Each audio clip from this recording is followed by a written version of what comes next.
ဒီနေ့မှာတော့ကျွန်တော်က LCCI Level 2ရဲ့ question တွေက2021 April Series ရဲ့နံပါတ်5ပုဒ်စာလေးကိုရှင်းပြပေးပါမယ်။အဲ့ဒီမှာကျွန်တော်ကြည့်ကြည့်ရနံပါတ်5ရဲ့ question ဘက်မှာပေါ့ formula တစ်ခုမေးထားတယ်။ဘာ formula ဆိုရင် receivable collection period နဲ့ပတ်သက်တဲ့ formula ။ဘာလို့ဆိုရင် man နဲ့တွက်တာပေါ့။ receivable collection period ဆိုတော့ receivable ကိုဒီမဲ့ credit စီနဲ့စာမယ် man ဆိုတော့တွဲနဲ့မြောက်တယ်။အဲ့ဒါ receivable ကိုဒီ credit စီနဲ့စာတွဲနဲ့မြောက်တဲ့ကောင်ဆို C ပေါ့ formula to calculate the real inventory turnover တွက်တဲ့ formula inventory turnover တွက်လို့ရတာနှစ်နည်းရှိတယ်ပထမတစ်နည်းက cost of sale ဒီ average inventory နဲ့စားတာက Thein နဲ့ထွက်တယ် average inventory ဒီ cost of sale နဲ့စား365နဲ့မြောက်တာဒီထွက်တယ် average inventory ဒီ cost of sale နဲ့စားလည်းရှိတယ် cost of sale ဒီ average inventory နဲ့စားရတယ်ဒါပေမဲ့ကျွန်တော် average inventory cost of sale နဲ့စားရင်နောက်က365နဲ့မြောက်မှာအဖြေရမှန်မယ် cost of sale average inventory နဲ့စားရင်တော့ဘာမှမြောက်စားမလို့ Thein ထွက်တယ်အဲကြောင့် number C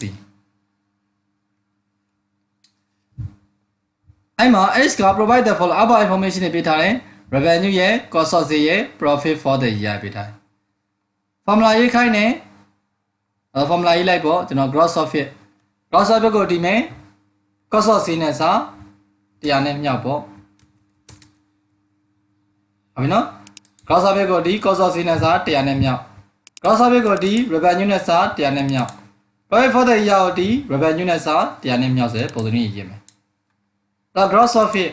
ကျွန်တော်တွက်ကြည့်လိုက်ပေါ့ gross profit ဘယ်လိုတွက်မလဲ gross profit ကိုလို့ကျွန်တော် revenue တွေက cost of sale ကိုနှုတ်အဲ့ဒါ gross profit လေးရမယ်အဲ့ရတဲ့ကဏ္ဍကျွန်တော်တို့ဘာနဲ့စားမှာဆိုရင် cost of sale နှစ်ခွန်6000နဲ့စားလိုက်မယ်100နဲ့မြောက်တော့66.67 correct to 2 decimal place ဒသမ2နေရာယူပေးတာပေါ့နောက်က gross profit by revenue ဆို gross profit ဖြစ်တယ်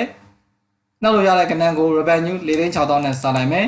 40.00% profit for the year ကို revenue နဲ့စားဆို profit for the year 1311200 revenue က46000စားလိုက်တော့ 22.00% explain one limitation using the ratio to compare the performance of the business လုပ်ငန်းရဲ့ performance ကိုနှိုင်းယှဉ်တဲ့အခါမှာဘယ်ဓာတွေက limit ဖြစ်နေရလဲပေါ့နော်။ဘယ်ဓာတွေက limit ဖြစ်လဲဆိုတော့ကျွန်တော်တို့က business က change its accounting policy during the year the comparison may be unreliable accounting policy ပြောင်းလိုက်မယ်ဆိုရင်ねအဲ့လုပ်ငန်းဒီဘာလို့မရဆိုရင် reliable မဖြစ်တော့ဘူးเนาะ reliable မဖြစ်တော့လက်တွေ့မဆန်တော့အဲ့တော့ကျွန်တော်တို့ policy က accounting policy တွေကအမြဲတမ်းဒီ constant ဖြစ်နေမှာကျွန်တော်တို့နှိုင်းယှဉ်ရတာအဆင်ပြေတာ accounting policy ပြောင်းလိုက်ပြီဆိုတော့ကျွန်တော်အရှုံးမြတ်တွေကလည်းနည်းနည်းလွဲတော့နိုင်တယ်ပေါ့ဗျာဟုတ်တယ်เนาะအရင်တော့ဆိုင်နဲ့အရင်တော့ performance တွေတော့နှိုင်းယှဉ်လို့မရတော့ဘူးApril 2020မှာတဲ့ H က allowance for debt 1480ရှိတယ်အဲ့1480ဆိုတာ trade ratio မှာ 3% နဲ့တွက်ထားတာဒါက allowance for debt ကိုပေးထားတာဘယ်နည်းအောင်ဆိုရင်တရက်နေ့ဆို open နည်းပေါ့31ရက်နေ့ closing မှာတော့ decide ဆုံးဖြတ်တယ် allowance for debt က 2% short လိုက်မယ်တဲ့ trade ratio က46400ရှိတယ် calculate the amount change ကိုလိုချင်တာ allowance for debt ဒီနေ့မှာ allowance for debt ဘယ်လောက်ပြောင်းသွားလဲသိချင်တာလာပြောင်းသွားလဲသိချင်တာဆိုတော့ open နည်းနဲ့ဒီရက်မှာ closing ခြားနာချက်ကိုခြားနာပေးလိုက်ပေါ့ open နည်းက1480ရှိတယ် closing က46400ကို 2% နဲ့မြောက်လိုက်အဲ့တော့ကျွန်တော်1480တဲ့က46400ကို 2% နဲ့မြောက်လိုက်တော့928 950နဲ့ chain နဲ့ဘာဖြစ်သွားလဲဆိုကျွန်တော်က short သွားတာ reason တစ်ခုပြောပြပါ allowance for debt ရောရတဲ့အကြောင်းရင်းတစ်ခုပြောပြပေးပါဟုတ်ပြီအဲ့ဒါ allowance for debt ဘာလို့ရောရလဲပေါ့ allowance for debt ရောတာဒီတဲ့ receivable ရောလို့တရားပါကြောင့် immigrant တက်ကလည်းရောသွားမယ်အဲ့ဒါ allowance for debt လည်းရောမယ်အဲ့တော့ပြောချင်တာကလားအကျွေးရောင်းထားတယ်ရောတယ်အကျွေးရစာရှိရနေရဖြစ်တဲ့အတွက်ကျွေးဆုံးနေမယ်ကျွေးဆုံးနေရနဲ့အများကျွေးဆုံးညာထားချက်ကလည်းနေမယ်ဒီသဘောလေးသူပြောပြတယ်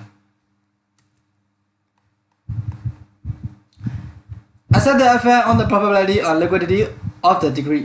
ဒီအရောက liquidity နဲ့ probability ကိုဘာဖြစ်စေလဲတဲ့ဘယ်ရောအောင်ဆိုရင် solid က allowance for debt ရောသွားတာเนาะအဲ့လိုရောလိုက်ခြင်းအားတဲ့ allowance for debt ရောလိုက်ခြင်းအတွက် liquidity ကိုဘာဖြစ်စေလဲ probability ကိုဘာဖြစ်စေလဲကျွန်တော်တို့ degree နဲ့ allowance for debt ရောတဲ့အတွက် will be improvement liquidity as other income will increase လား allowance for debt ရောသွားရင်ကျွန်တော် income ဖြစ်တာကို income ဖြစ်တဲ့အတွက် profit တွေတိုးတယ်အဲကြောင့် probability ကတက်လာမယ်ဆိုတာဖြစ်ပြရမယ် တရားဝဲပြန် improvement in liquidity နဲ့တက်မယ်ဘာဖြစ်လို့ဆိုရင် receive တက်တာမို့လို့ current set တက်တယ် receive တက်ရင် current set တက်တယ်ဘာလို့လဲဆိုကျွန်တော် allow model ကငါကတော့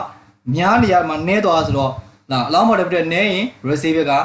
ဘာဖြစ်အောင်လဲနှုတ်ရမယ့်ကဏ္ဍနည်းသွားနှုတ်ရမယ့်ကဏ္ဍနည်းရတဲ့မြ receive ကလည်းများလာမယ် receive များလေ current set များမယ် current set များတယ် liquidity လည်းများမယ်အဲ့တဘောနဲ့ကျွန်တော်ဖြည့်ပြဟုတ်ကဲ့ပါကျေးဇူးတင်ပါတယ်